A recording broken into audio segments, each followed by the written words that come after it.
And everybody, this is my dear friend, Jonathan Christian. He is up in Vancouver, Canada, but this is the wonderful world of virtual that we deal with here. Right. We met actually through a local friend here, Kelly Sample. Tammy, you probably know Kelly, who just said, you two need to talk. And it was a great relationship since then. I've taken some of his courses that he does for social media. He's changed the way that I've done business, and my results have been astonishing. And all my stuff comes from referrals and organic. I do organic. I don't do social paid, at least not at this point in the different topics that I'm on. And that's what he's all about. So he owns a company called We Make Stuff Happen. He has quite a little bit of a story. In fact, if you want to give a little bit more about yourself, that'd be great. And then we have our first question ready to ask you. Sure. Well, you know, they say I've been there, seen it, bought the t-shirt. Well, not only have I bought the t-shirt, I had the scar to prove it, which goes from here to here kind of thing.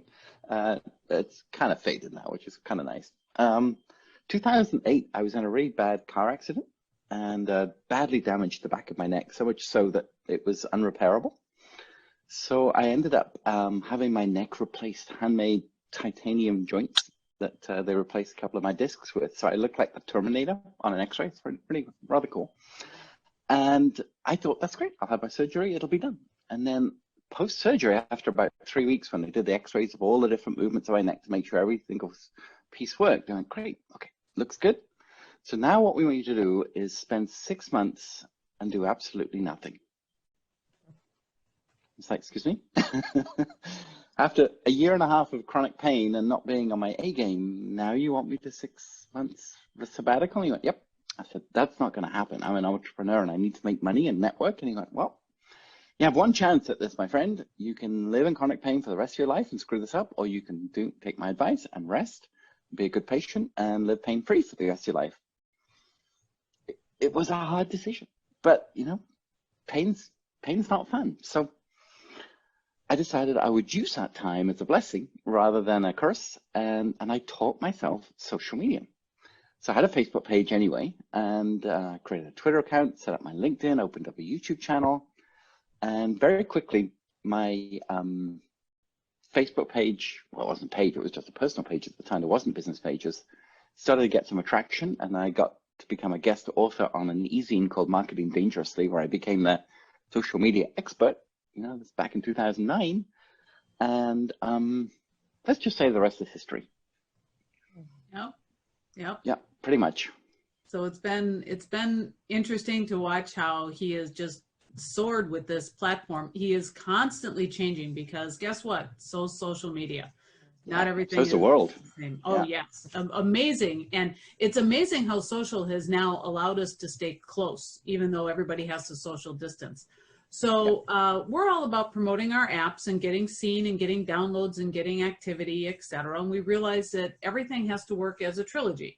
We know that you have to have social because you have to be seen. It puts you on the radar, gets people interactive. You want to send them over to the website where people can learn more about you. But the app is where people go to do business with you. And so we want to talk a little bit about how to make that happen. And one of the questions, actually Jasper's not able to join us today, but she sent in a question. So this one is from Jasper, and then we'll take other questions as well. And her question is, how do you effectively promote an app using social media platforms and follow their specific standards so as not to flag it as a link bait? Link bait, yeah. Jasper, that is a great question. And my patent answer to that is to showcase, not sell. Because what happens is, I mean, people go to social media for their leisure anyway. I mean, whether they're fishing, whether they're learning to get that adult on, whether they're even sort of getting advice around budgeting or tax season, or knowing when tax season's coming up or when they need to pay. Social media, Facebook specifically, has become the new Google. And a lot of people in community groups and a lot of people in just the regular friends groups will ask very pertinent questions. And the last thing they want to do is be sold to. They want advice. But at the same time, people love to buy. They love to find something that's going to make their life better and they're willing to put money down on that. So when I say showcase, don't sell, what I like to be able to do is to be able to give examples of how it works for other people. So like Nancy gave you an example of how her social media has worked really, really well because of attending my courses. I didn't try and sell you anything, but just the way she said that kind of piqued people's interest, saying, oh, what are those courses? You know, if I did that course, would I get the same results? So really, excuse the pun, Melinda, but sort of fishing, you know, with an F, not a PH, is really what it's about. And the more stories you can give examples of how it works with people and how useful it is and how much fun it is and how easy it is to use, the more people's interest is piqued. And then having a link to the app, having a link to the landing page where you explain about that, or the video tutorial, that I think is never going to get flagged, because you're the educator, and Google and Facebook, they're looking for authentic educators. And if you can get those pieces into that puzzle, I think you're going to be fine. If you purely advertise an app, yeah, if you're on Instagram or Facebook and you don't have 10,000 followers on Instagram, it's going to be hard for people to swipe up. It's the way it's done, and that's Instagram encourages selling a lot more than Facebook does.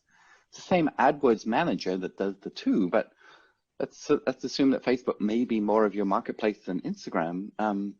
By showcasing, I think you're going to be way better and stronger. Sorry, this was Jasper's question, not Melinda's. Sorry, Jasper. It's early for me here, but that's what I do. That's fantastic. Fantastic. Does anybody else have a question or want to springboard on that a little bit?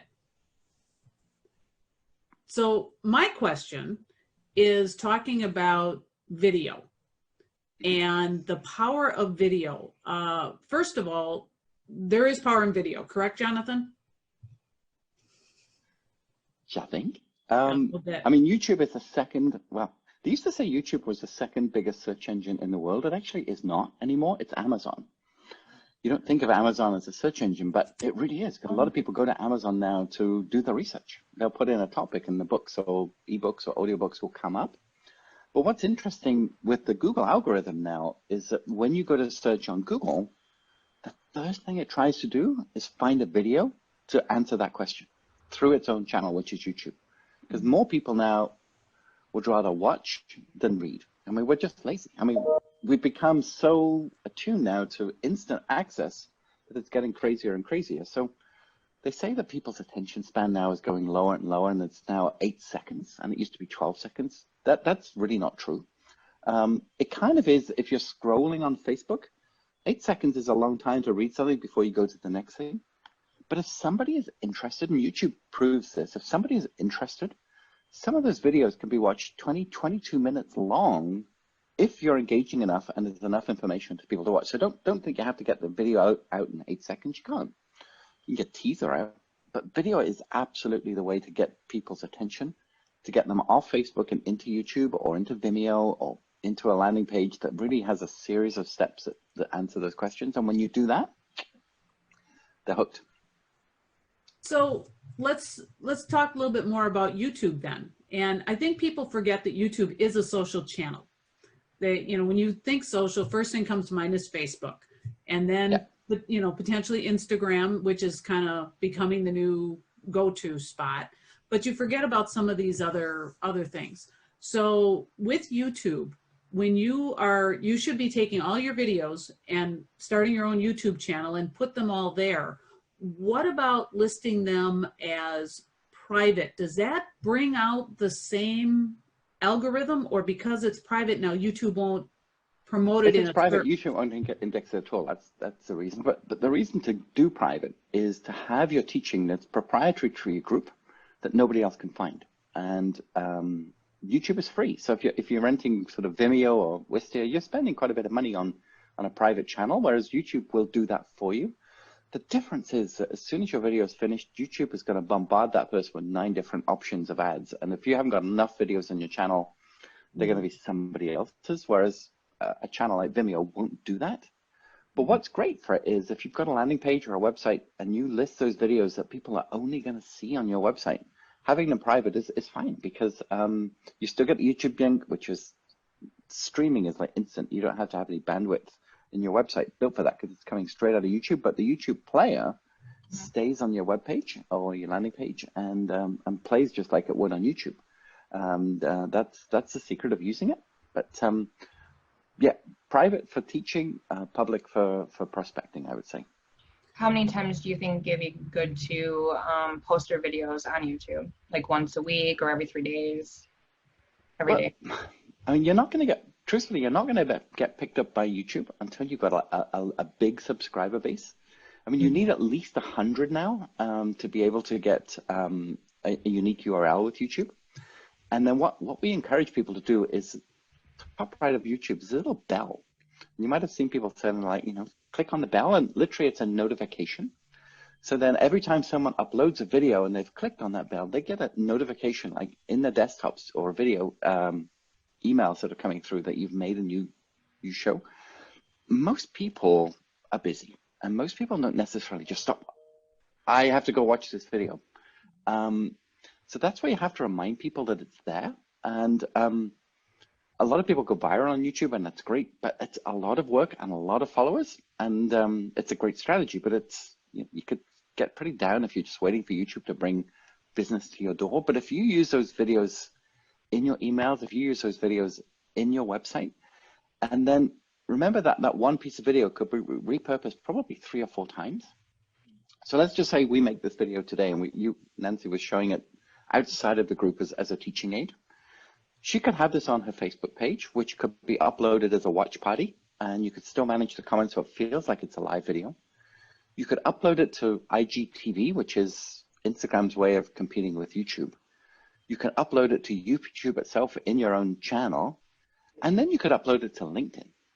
So this one piece of video that was originally designed for YouTube has now got Facebook, Instagram, and LinkedIn sort of doing its thing as well.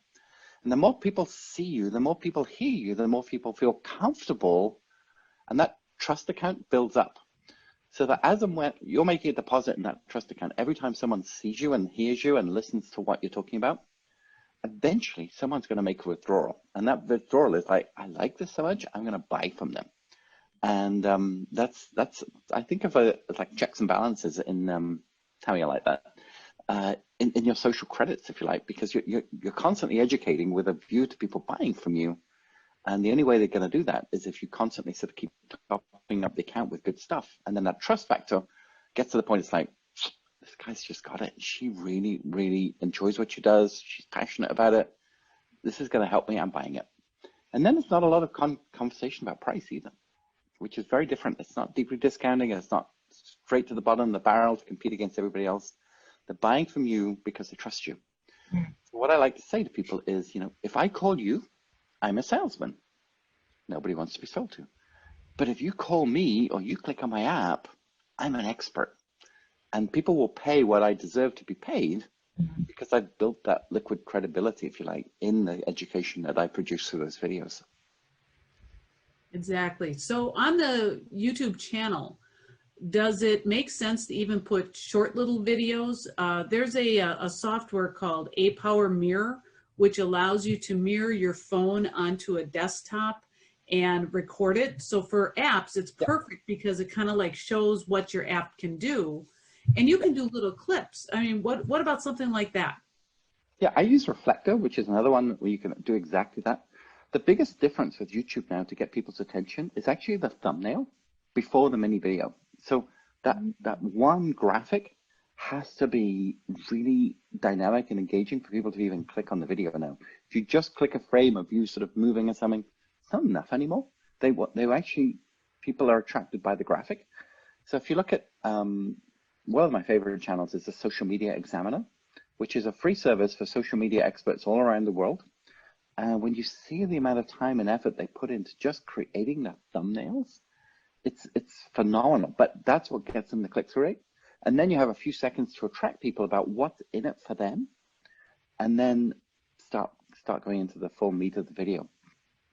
We've done that. I have a video series called The Shaving Chronicles, go figure, where I shave my baby smooth face, and about once a week, I just riff about what's important to me, what I've noticed, where I'm going with something. And I'm sort of like, people have the best ideas in the shower. Well, I'm not going to do a shower chronicle, obviously. even though it might be adulting 101, but not that kind of adult. Yeah, true. But I can shave, and people are quite fascinated that they find this video going live on Facebook of a guy talking and shaving, and been doing that for a number of years. And I have a YouTube channel for that. I have a website for that now, and it's become its own identity. So, okay, so we know YouTube is Google. Yep. That was a short story long. Hey? Yeah. Can you do the since it's Google My Business is really an important platform right now. Yes. Can you post the videos there, or do you link them? Absolutely. Or how does that work? Yeah, you can. Google My Business is the same account as your YouTube channel, but Google My Business is actually looking for posts. So think of a Facebook post where you upload directly onto Facebook. You'll often see on a homepage of Google now that right-hand side where the map listing and the opening hours and the business description of a video comes up. That's Google My Business. Directly underneath that is often white space because people don't realize you can post to Google My Business. So it's more of a broadcast than a social channel, but it's very important. And if you can add at least one post a week to a verified Google My Business channel, that post will appear directly underneath your listing on the right-hand side of a desktop. So think of the YouTube channels over on the left side that Google's indexing, but you can beat that curve, if you like, by pushing your own video directly onto your Google My Business. So when people are on Google Maps and they're looking for a business and all of these posts are showing up and those videos are showing up, they're watching it natively in the phone without actually leaving to go to a YouTube channel even. So it's very, very cool. Awesome. Now, what about Facebook or LinkedIn? Facebook, from what I understand, doesn't really like you linking out to YouTube. Should you take the same video and upload it into Facebook, or how does that work? Yeah. Well, the reason they stopped doing that was Facebook realized that there's a lot of marketing revenue around video ads. Because you see a video now goes for about 8 seconds and it stops. And then your video starts. If you're on CNN, sometimes it's 15 seconds. The Weather Channel is like 33 seconds. I mean, it's a long time of an ad before you get to the video that you want to watch, because that's where the money is made. Facebook makes no money at all except on ads. So it's like, why are we sending people to YouTube to watch an ad when we could be getting that revenue? So what they stopped doing was auto-playing YouTube videos. So if you look now, you'll see a YouTube link. It'll be there, and there's a little tiny square to the left. But if you do a link on Facebook and you automatically upload it, you get the full screen and it autoplays, and you can put captions to it. So Facebook wants people's money, but they also know that video, probably 70 to 80% of social media consumption now is video. So if that's the case, they want a piece of their pie. So yes, YouTube is a great channel, but there's no conflict of having the video on Facebook and YouTube, because Google's not indexing your Facebook videos. They're indexing the Google YouTube videos. So it's not duplicate content. It's just people prefer to go to different places to consume content. The difference is the Facebook attention span is very short. So if you're Gary Vaynerchuk and you've got very animated graphics right at the beginning, people will stay and watch you because he's created that persona. But for the real people, getting people to watch a video is hard. So that's where YouTube works. What you can do though is if you have a live video coming up, and just like my Shaving Chronicles, I could be advertising that ahead of time, saying, join me Monday, 8:30 a.m. Pacific. I'm going to be talking about why California has gone back into lockdown and how you can make sales online just when you thought everything was coming back to normal. Most people would say, I want to watch that. So I can create an audience prior to my live video, rather than just going live and hoping someone's going to show up, which they will. But you've got to put in the effort. I mean, nothing's easy anymore, but it's worth it, because truthfully, social media is the only game in town. I mean, nobody's BNIing, nobody's networking, nobody's shaking hands anymore. The world lives on Zoom, which is what is Zoom worth now? I mean, the valuation is man, if I'd have bought Zoom shares in January. Anyway, it's the only game in town. So. Exactly.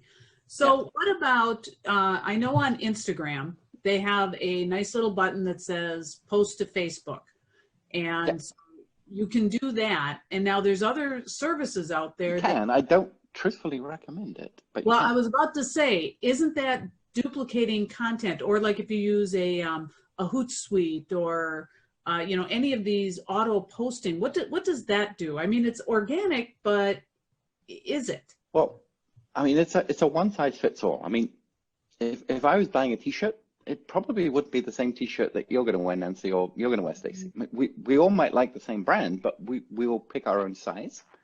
And it's the same with social media. It's the same video, but people want to consume it in their own way. So if you have a broadcast going out to advertise for an event, sure, you know, one size fits all would be good. And using Hootsuite is what we use as a platform for scheduling. It's and analytics. It's a great platform.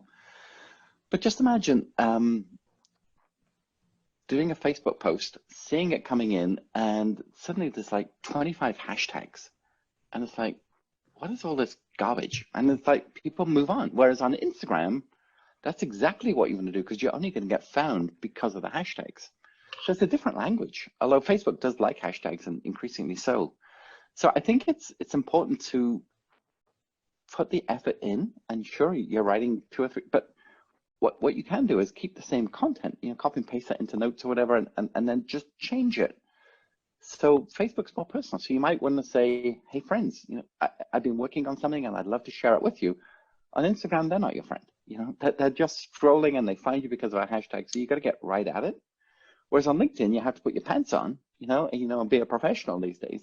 And so you wouldn't call them friends, you know. So just the wording of the post to go with the same piece of content really makes a difference, because you're giving respect to each platform. So it's just like if you went into a Catholic church compared to a Presbyterian church or a community church. It's a different way of walking in the door. It's a different way of, you know, communication, if you like, and it's the same with your social platforms.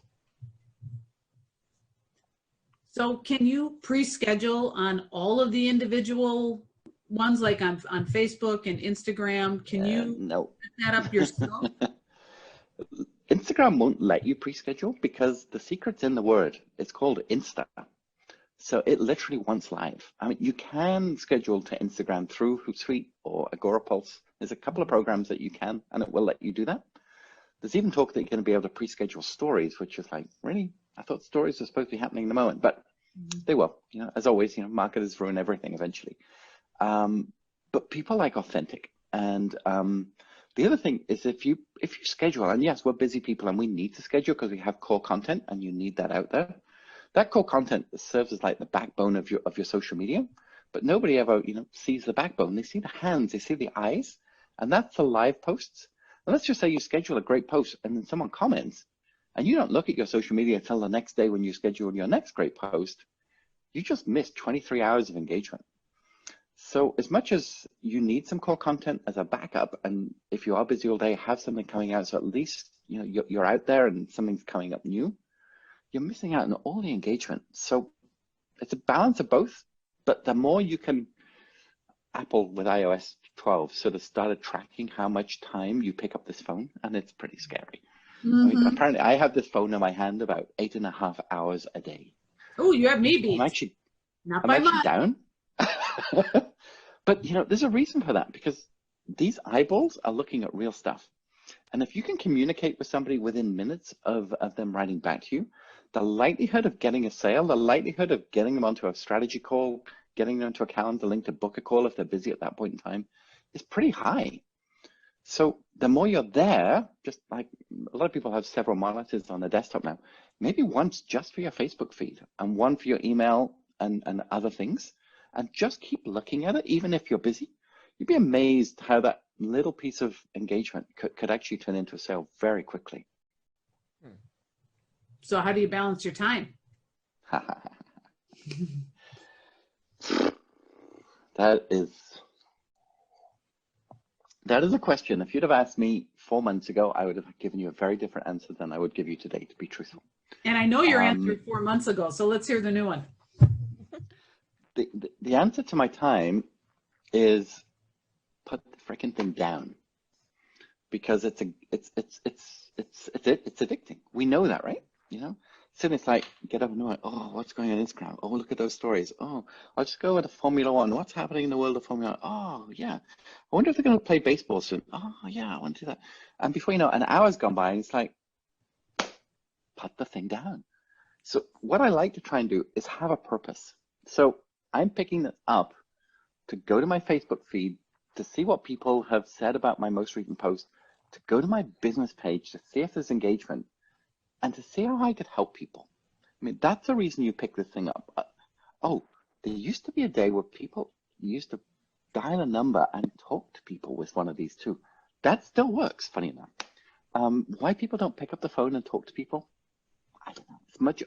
My teenage kids are like, oh, I sent him a text. I DM'd him. I'm waiting for a reply. It's like, is he coming or not? I don't know. I'm just waiting for him to reply. But it's like, call them, Yep. right? Yep, I tell the same thing. I always tell the kids when I teach at the colleges, if you put in a magical 10-digit code into this device, you will hear your mother's voice. Ooh. I tell them you got to call your mother. Don't text her. It's magic. So, Call. so for me, have a reason to pick it up. Sure, if you're bored and you're waiting for something to happen in your doctor's surgery or whatever it might be, fill your boots. But we're here to make money. We're here to have a life. And one of the things I've also found is I think I can multitask probably better than most people. The reality of it is, if I'm looking at this, I'm not looking at you. And even though you think I'm ignoring you, I think I'm listening to you. But you don't know that until you see my eyeballs. And my wife will tell you that. If you're looking at that phone, you're not looking at me. What's more important? So putting it down is the balance piece, and then pick it up for a purpose, do it, and then put it down again. And that could be every 15 minutes. I mean, that's okay.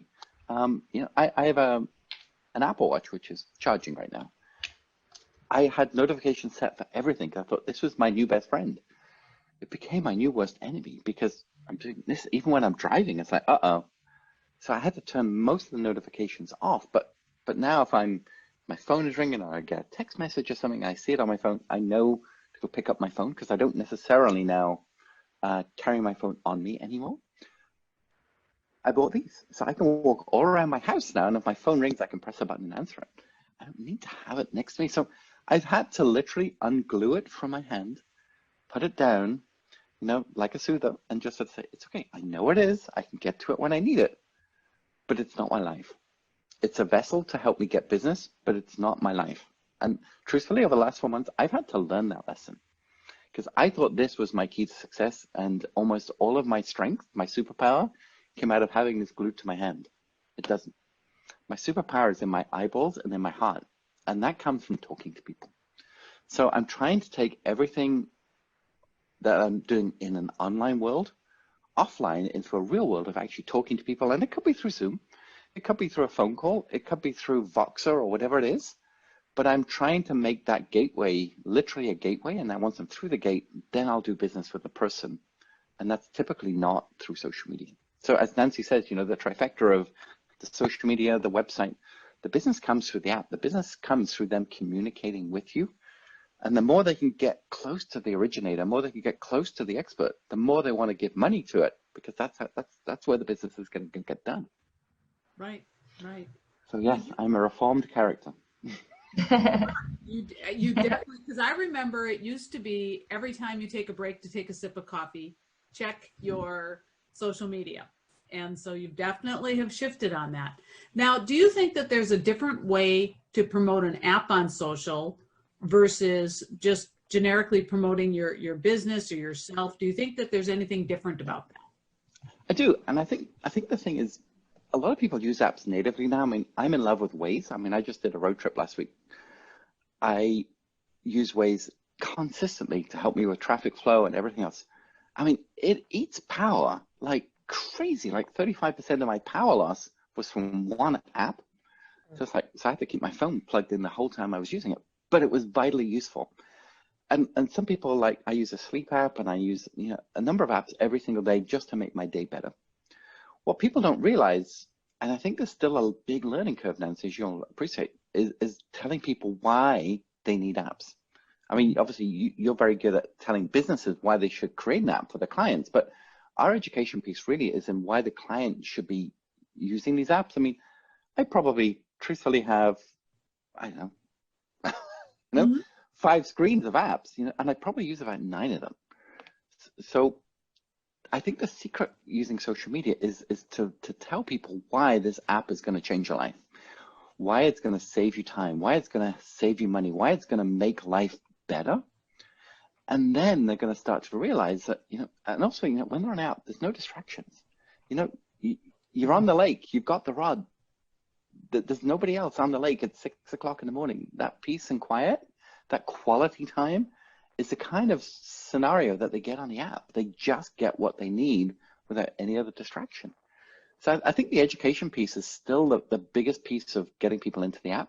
And then just, as you say, by demonstrating it on your phone, by recording it, showing people how easy it is to use, and put a face to it. Talk about the restaurant that does the bookings, so they can get curbside pickup. Talk about, where you can buy hand sanitizer, without, being gouged on price, and all these different pieces that could come into how you sell your app and be very relevant as an individual. I think that's the answer, is to keep educating as to why the app makes a difference, why it will bring value. We always talk about this marketing scenario, problem, solution, problem, solution. Sure, there's a solution for everything, and it's probably on YouTube already.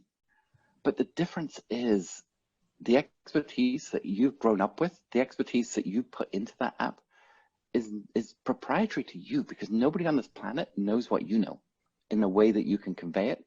So really, they're getting a piece of you by buying the app and what's passionate about your business, what's passionate about you. And that's where I think, makes the biggest difference. Excellent, excellent. I know I've been asking quite a few questions. Has any questions popped up at all? Otherwise, I'm going to go on to another one. Nope, it's good stuff, isn't it? It is really good stuff. What platform is best for young adults? That's a great question. A while ago, I would have said Snapchat.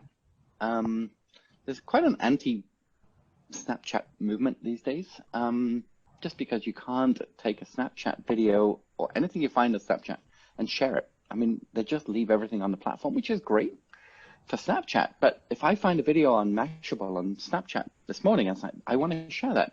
I can't, Right. They won't let me. And it's like, oh, frustrating. TikTok is becoming like huge for a lot of people. But at the same time, the smart people are saying, hang on a second, who owns TikTok? The Chinese government. What are they doing with all of our data and all of our pictures? Yeah, no, I don't want them to have that. So it's fun for kids. It's like 93%, consumption is kids under 18 or whatever. And it's a fun thing to do. So when we say young adults, I mean, sometimes you've got to reverse it back and say, which platforms do you feel most comfortable using? Are you on LinkedIn? Are you looking for a job? Are you hiring? Are you learning, from thought leaders like Elon Musk or Bill Gates or Richard Branson? Where are you going to be nourished? So you could ask that question. But it's probably Instagram, I would say, would be the first answer, with a second between LinkedIn and Facebook still, probably. That Facebook sort of, a lot of people say people leaving Facebook, and because their parents are on it, their grandparents are on it. Yeah, they are. But that's how predominantly the primary communication with grandma now is through her Facebook page. So they're there. So somewhere in between those. And the other place too, do you have a group, Stacey, on your Facebook page? Or how do you collaborate with these people? Yeah, I have a Facebook page and Instagram. Do you have a group? Do you have a group? A group. Yes. A Facebook group? Group page. Because that's one step away from Facebook, but it's a safe place, because the only people technically that can be in that group are the people that you let in. So there's some rules. And also the reach from the group is much higher, because the notifications can be seen a lot easier than they can on a business page. Okay. So make the most of that group and make it a safe place, and make it a place that people really want to be a part of. That it's like their pub, if you like, on Facebook is the Facebook group. And I would think that's probably where you're going to get the best attrition. Okay. Excellent, excellent. And don't just put stuff on the group, sorry, Nancy, that's also on your Facebook page. Create content for the group that's exclusive to the group, so there's a reason for them to be there and want to be there. That's exactly one of the points I was going to ask you about, that to be able to make it worthwhile to be in the group and not just on your Facebook page. so you can encourage interaction. And I guess that's the thing. You want to encourage interaction. You want to ask questions. You want to not just educate, but you also want to entice people. Tell me if any of these words sound familiar, Jonathan. But my question is this. We've talked about Facebook. We've talked about YouTube and LinkedIn and Instagram. Most of these people may have never even thought of this. Is there any magic in Pinterest? Pinterest. My old friend Pinterest. There's a ton of magic in Pinterest. And, you know, it doesn't go away. The difference is it's become a little passé. It's like everybody loved Bed Bath & Beyond and linens and things. And now it's like, yeah. It's unfortunate that, you know, seasons have, you know, social media platforms have their season and they have their day. But Pinterest is fantastic because if someone's looking for an image and they click on the image, they're directly on your webpage. So it's one of the greatest inbound marketing tools that has been forgotten about. So there is a lot of passion in Pinterest. And by creating boards and putting the effort in, it's a one-time deal. You don't have to keep doing it. You just have to keep building on it. Truthfully, I rarely go to Pinterest these days, and I'm sad to say that. And for a couple of years, it was like really hot for me, and I loved it. But my wife's on Pinterest every day, and quite often for hours at a time. So there's a lot of ladies who have a lot of ideas. I mean, we just renovated our workspace for our office, and we ended up doing it completely out of IKEA furniture, which I would never have bought and would never have thought about. But our office looks fantastic, and it's all about IKEA, and it all came from an interior designer who specializes using IKEA product in high-end homes to make it look high-end, but with a low-end budget. And so Pinterest rocks for the right kind of people. Mm-hmm. Mm-hmm. And, you know, like Melinda, for Ryan's audience, I just can't see Pinterest being where a lot of people would go to, but I can see YouTube as a big go-to, as well as the podcast and all of these other wonderful things. So that is. I'm gonna contest that, Nancy, because we all know, because you know, I'm the only man in the room here, who makes the decisions in the house. You're right, Jonathan. Ryan has gotten trips off of Pinterest. You are right. So it may not be Ryan and his buddies who are on Pinterest, but I bet the girlfriends and wives are. Yep.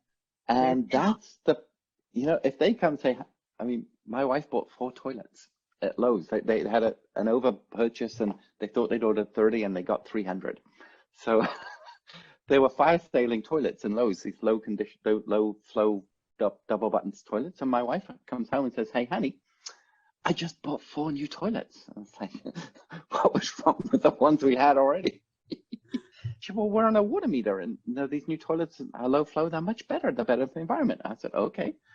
So I said, well, who's going to put them in? She said, you are. I said, no, I'm not. She said, I found this video on YouTube. It's really easy. Oh, that's funny. I put in 4 toilets on one Saturday. You know, first of all, she saw the deal at Lowe's. I didn't. She bought them. She found the video. I did the work. I mean, that's fine. I mean, we save money on water and I feel better for the environment. So point in question, it's the ladies that make the decisions. And it could well be, it's like, you need a hobby. I just found this thing on Pinterest. I found this app. You're going to love it. It's going to be on your phone. You're going to get all the details. Honey, you need this? What man is going to say, hold my beer, you know? Yeah. They're going to do it, right? Right. So, yeah. So I would say appeal to the buyer, not necessarily the end consumer. Excellent. Excellent. Okay, we're coming up here on almost being done. I want to make sure everybody's questions are answered. Is there anything else? I have to take a picture because this has been fun, but I'd love Stace to come back on camera if that's okay. Yeah. Oh, I should be Would here. you mind? Where am I? Oh my God. You turned your camera off. It's okay. Yeah, turn your camera on. That's stop video in the bottom left. There you go. Oh, Yeah. there she was. Try it again. I know. I don't know what's wrong with it today. Yay. That's better. Oh Do my give God. me your best. Give me your best Tuesday morning smile. Oh, one sec. Helps if I press the button. Oh, check it out. That is awesome. Thank you. Awesome. Coming to an Instagram story near you. Thank you. Thank you. So Jonathan is going to give me his links so that we can share, so that we can stay in contact with him. But Jonathan, do you have any boot camps or anything coming up right now? Funny you should mention that. Because And I want you guys to know we did not preempt this. I was just No, we thinking didn't. about it. We did not. nobody, truthfully, nobody knows this. But tomorrow, I'm actually announcing a 3-day live event Oh, that I've wow. never done before. Yeah, it's I think it's 4, 5, 6 of August, but it could be 5, 6, 7. That's what I have to decide that today, whether I'm going to do Tuesday, Wednesday, Thursday, or Wednesday, Thursday, Friday. Okay, which would you rather? Okay, let me get some intel here. Okay. It's not all day, it's just a couple of hours each day, but over 3 days. Tuesday to Thursday or Wednesday to Friday? Tuesday to Thursday. Yeah, I was going to say Tuesday to Thursday. Yeah. Tuesday to That's Thursday. what I have on my landing page. Okay. Yeah. Okay, I answered that. So 4, 5, 6 of August, I'm actually going to do, right now it's called Be Known and Dominate Digital. And somebody said, I don't know if the word dominate is the right word. So that's why I'm working in progress, but it'll be done by the end of today. But I did a social media bootcamp in January, and I helped over 100 businesses. And I haven't done one since. And I was going to do another one, and I realized that there's a lot more to what we do than just social media. I need to help people find balance. I need to help them make money. I need to help them create really good content, as well as just learning how to use social media. So I'm packaging this into a 3-day live event. It's no hotel. It's going to be $97, and $50 of that 97 is actually going to our local food bank. So I'm literally just creating, a price to make sure that people pay attention, because you know that if people don't pay, they don't pay attention. But really, it's not a moneymaker. It's my way of helping businesses get back into the third quarter with some muscle, because a lot of people have got muscle atrophy right now because of COVID and not being able to trade. So it's my way of giving back. So I'll give you the landing page to Nancy by tomorrow, but literally it's not even live yet. But you heard it here first.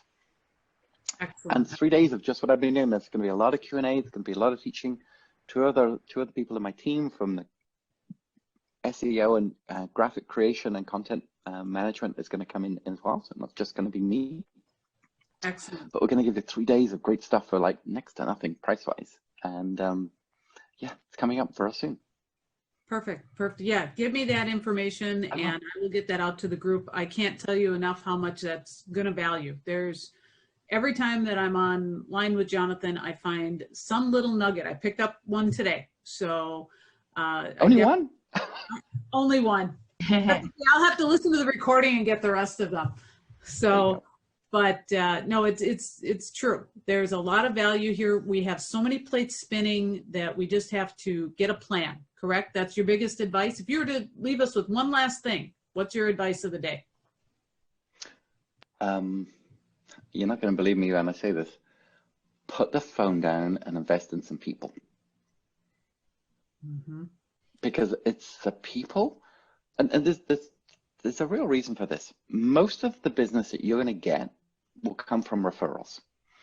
And as much as you can create a great cat video or find something that looks spectacular, people are never going to remember the social media post, but they're going to remember how you made them feel. They're going to remember the story that you told them. And social media doesn't do that. Social media is a gateway to a conversation, to a real meeting. It can be online, that's totally fine. But use this to get in front of real people and have real conversations that really mean something. And those people will have a lasting impression about who you are. I got goosebumps here. And those people will become your best salespeople. So as and when someone needs somebody, you're going to come to top of mind because you spent time with that person, and that time investment will come back to you 100-fold. I promise you. Do you feel like it's changing? Because before, like, everyone would be like, all about texting. Like, I call everybody because I'm kind of sarcastic. So my kids are like, Mom, she's upset. My kids will tell me, I'm like, no, I'm just being myself. And I have to LOL after everything. So I call everybody. That's what I do. That's totally. Yeah. So, I mean, do you feel like it's changing? Because I try to get my kids to call me and my friends. I try to call. I even call Nancy.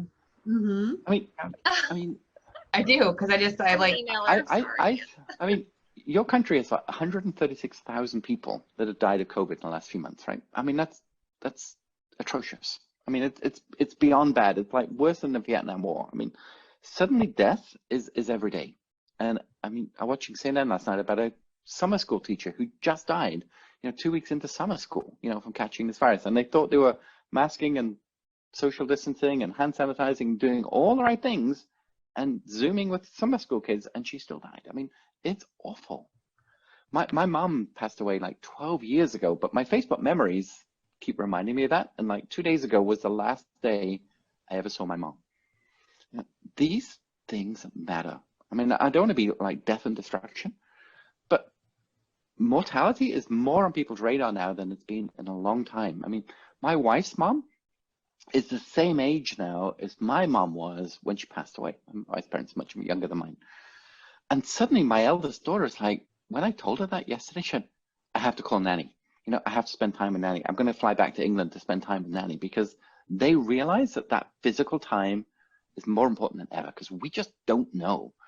And more times now that we're hearing of, what's going on, it's like, excuse the phrase, but shit got real.